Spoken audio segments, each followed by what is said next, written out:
Hello mga kumari kong hilaw. Meron na naman nga tayong bagong vlog. Kaya samahan nyo ko kung paano ko nga ito nabuo. Panoorin nyo hanggang dulo. Parang awa nyo na. Eto na nga mga mare. Nabili ko nga itong aking 4-seater na dining set. Ang dami kasing sale ngayon sa All Home Star. Kaya naisipan ko na doon na lang ako bumili. Kasi nga mare, nag-canvas nga rin ako sa wheel ko. Kaso mare, babayaran mo ng buo. Ikaw pa magkakabit. Asa naman ang hustisya nun, be? Iniiwasan nga daw kasi nila na magkaroon ng damage after installing. At ayan na nga mga mare, natapos na nga ng kuya mo. Eto nga lang ang napili ko. Kasi 4 na miyembro lang naman kami ng pamilya. Ayoko na ng malaking lamesa. Inuunahan ko na nga, baka dagdagan pa yung anak ko. Eto na nga mga mare.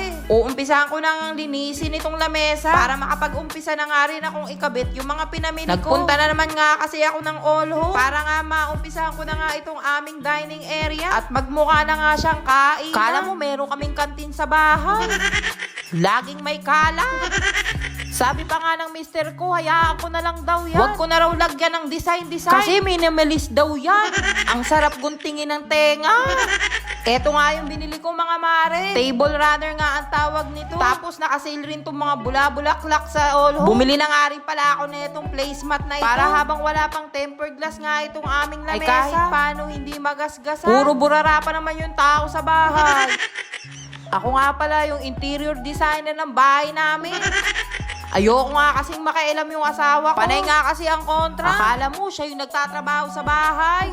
Wala namang alam kundi kumain lang. At inisin ako araw-araw.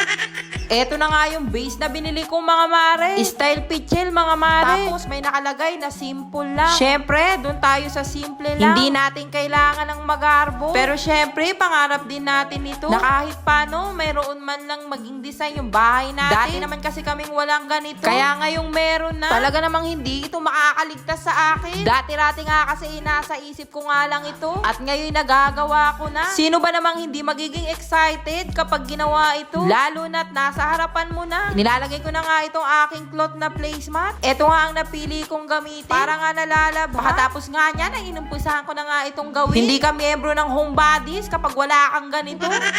Ang ganda nga kasi nito, ginawa ko na ito dati. Kaya gagawin ko uli ito dito. Para kahit paano ay magmukhang maluwag ang ating dining area. Magaan nga lang itong nabili ko. Kaya sigurado akong hindi siya basta-basta mahuhulog. Tatanggalin nga lang natin yung mga nasa likod nito. Kasi kailangan pantay siya. Para pag nilapat natin ay hindi umangat. Gagamitan nga rin pala natin dito ng no more nails. Inuumpisahan ko na nga itong sukatin. 6 nga lang ang binili ko nito. Susubukan ko lang kasi muna. Para kung kulang pa ay madali naman magdagdag. At ayan na nga, sinukat-sukat ko na nga mga mare. Excited na nga akong makabit ito. Kaya pinush ko to kahit ako lang mag-isa ba. At ayan na nga, nahirapan nga akong magtanggal ng mga stapler sa likod nito. Dahil yung inuutusan kong kunin yung pantuklap dito. Parang walang naririnig, nagsasalita na naman ako sa hangin ba.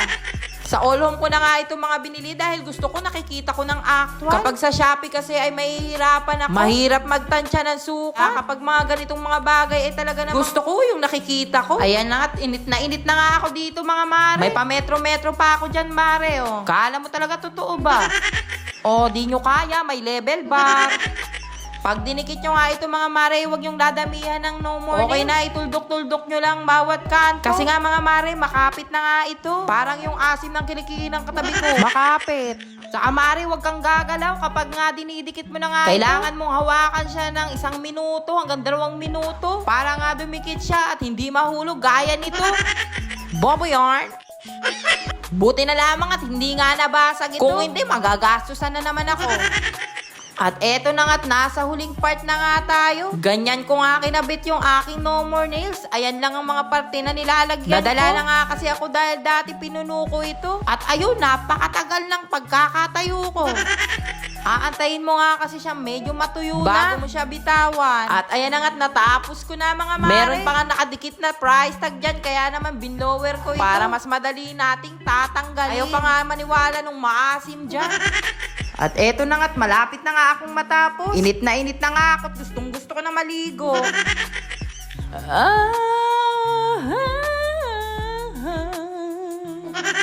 Natapos na nga tayo mga mare. Sana naman ay nagustuhan nyo nga itong aking video. Pa-like naman at pa-share naman. Para naman ganahan ako laging gumawa ng content. Hanggang dito na lang mga mare. Thank you for watching! watching! Bye!